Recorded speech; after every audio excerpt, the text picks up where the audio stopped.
Let's recap. A lot's happened over the past couple years. We've seen epic market highs, as well as the end to the longest bull run in history. So we adapted. We cut costs and reined in our international expansion plans to concentrate on our core market.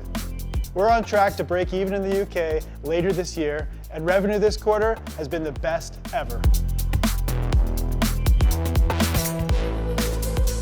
Over half of our customer base started their investment journey with Freetrade. We've grown to be one of the largest investing platforms in the UK, but there is still lots more work to do to get the rest of the country investing. Our existing customers increasingly trust us with more of their life savings. Despite market headwinds, their assets have grown to all-time highs. We've accelerated our delivery with a leaner team, and we've just launched our first version of Autopilot. We are innovating at pace, leveraging generative AI to add value for our customers. With this round, we'll invest in customer growth and put our Swedish license to work, taking free trade across Europe. We'd love to have you continue with us on this journey.